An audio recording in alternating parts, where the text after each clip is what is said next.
এতদিন ধরে তৃণমূল কংগ্রেসের দখলে থাকা শ্রমিক ভবনের চাবি স্বেচ্ছায় হস্তান্তর করা হল। এই উপলক্ষে নারায়ণ পূজার আয়োজন করা হয়।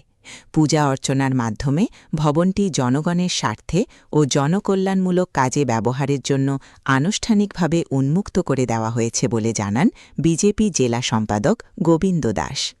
তিনি বলেন, এই শ্রমিক ভবন কোনো ব্যক্তি বা দলের স্বার্থে নয়, সাধারণ মানুষের কল্যাণ ও সামাজিক কর্মকাণ্ডের কেন্দ্র হিসেবেই ব্যবহৃত হবে। জনগণের প্রয়োজনে ভবনটি সর্বদা উন্মুক্ত থাকবে। উনি আরও উল্লেখ করেন যে ওনার রক্ত জল করা টাকায় তৈরি এই বিল্ডিং। আজও উনি 10,000 টাকা করে দিয়ে ধার শোধ করে যাচ্ছেন। নারায়ণ পূজার মাধ্যমে গঙ্গাজল ছিটিয়ে শুদ্ধিকরণ করে তা পুনরায় জনসেবার জন্য উন্মুক্ত করে দেওয়া হল।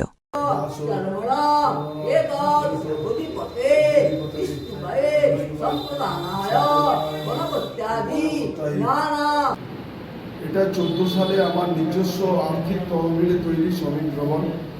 আমি মানুষের স্বার্থে থানাগড়ায় যাতে মানুষ পরিষেবা পায় সেই স্বার্থে এই বাড়িটা তৈরি করেছিলাম। পরবর্তী পর্যায়ে এটা জবরদখল হয় এবং তৃণমূল কংগ্রেসের কার্যালয় হয়।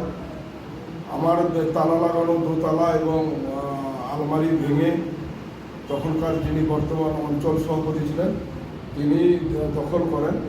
পরবর্তী পর্যায়ে পরিবর্তনের মধ্য দিয়ে এই 4 তারিখের পর তারা তার নিজস্ব কাগজপত্র বের করে নিয়ে আমাকে স্বেচ্ছায় চাবি দিয়ে চলে যায়। কারণ গোটা এই হোম পিংলার মানুষ জানে এই শ্রমিক ভবন গোবিন্দ দাসের নিজস্ব রক্তজল তৈরি করা পয়সায়, রক্তজল পরিশ্রমের পয়সা, এবং সেই পয়সায় এই শ্রমিক ভবন তৈরি মানুষের স্বার্থে।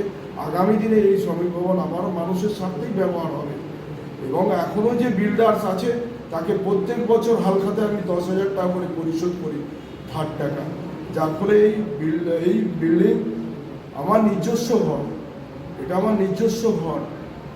তাই এই ঘরটি আমার পুনরায় যাতে মানুষের স্বার্থে, সুখ শান্তির স্বার্থে পিংলার সর্বসাধারণ মানুষ পরিষেবা পায়, এবং তারই জন্য এই ঘরটি আজকে নারায়ণ পূজার মধ্য দিয়ে আমরা শুদ্ধিকরণ, গঙ্গাজল ছুড়ে শুদ্ধিকরণের মধ্য দিয়ে আমরা প্রবেশ করলাম। এবং আজকে বিশ্ব পরিবেশ দিবস, বিশ্ব পরিবেশ দিবসের মহতী উদ্দেশ্য আমাদের হসপিটালে পরিষ্কার পরিচ্ছন্ন স্বচ্ছ অভিযান চলছে।